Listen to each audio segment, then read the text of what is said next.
Bonjour et bienvenue dans ce petit tutoriel WordPress.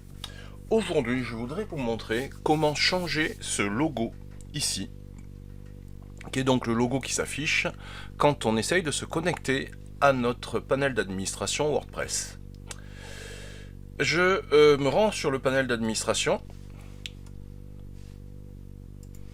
de mon site. Et pour changer ce logo, je vais utiliser le plugin qui s'appelle Brenda Pro, qui est fourni bien sûr avec les hébergements WB2. Brenda Pro permet beaucoup de choses au niveau de la customisation. Aujourd'hui, je vais juste m'attarder sur le logo, mais il faut savoir qu'il permet de modifier le pied de page, le menu en haut, qui permet d'envoyer, de personnaliser les emails, de personnaliser la méthode d'envoi avec le SMTP, ce qui est super intéressant. Enfin, il y a pas mal de choses dans Brenda Pro.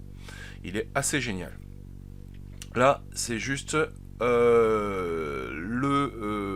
logo de connexion que je veux modifier, en fait la page de connexion que je veux modifier.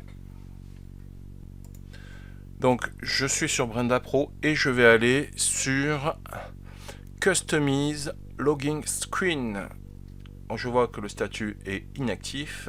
Je vais cliquer sur le petit crayon pour éditer le module et je vais commencer par activer le module. Et vous voyez que j'ai plusieurs templates qui me sont proposés pour customiser l'écran de connexion, où je peux partir à partir de 0. Je vais utiliser un template, par exemple celui-ci. Je vais cliquer sur continuer. Et déjà, je vais enregistrer les modifications et on va voir ce que ça donne. Je vais charger ma page que j'avais mis en voilà, navigation privée. Là, voilà. Hop, vous voyez, déjà, ça a commencé à changer la page. Je reviens sur ma personnalisation. Maintenant, vous voyez, j'ai plusieurs possibilités de personnalisation. On peut personnaliser le langage. Là, je vais utiliser le défaut. En général, le défaut, c'est le français pour nous. Et logo and background. Voilà, logo, visibilité du logo. Je peux le cacher ou l'afficher. Et je vais charger ma propre image de logo. Je vais prendre le logo WB2 et je vais enregistrer les modifications. On va voir ce que ça donne de suite. J'actualise donc ma page et hop, j'ai mon petit logo WB2. Ça ne s'arrête pas là. Je vais pouvoir bien sûr personnaliser la hauteur et la largeur du logo ici dans la section design logo.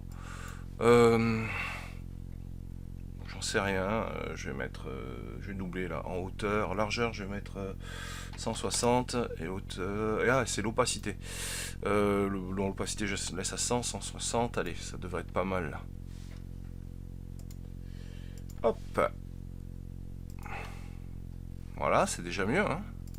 Et on peut encore modifier. Voilà, le logo. Je le mettrai à 250.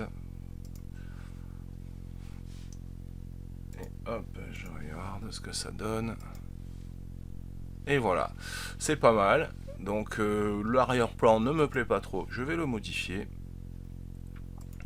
Donc le background, je vais l'effacer et je vais laisser un background blanc.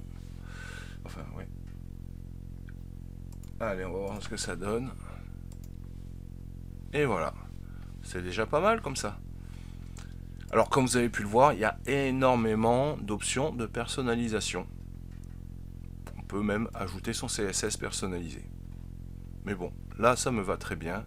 Voilà, j'ai changé mon logo. Allez, je vous dis à très bientôt pour un nouveau tuto WordPress WooCommerce. Voilà, je vous rappelle juste, le plugin s'appelle Brenda Pro, il est fourni avec les hébergements WB2.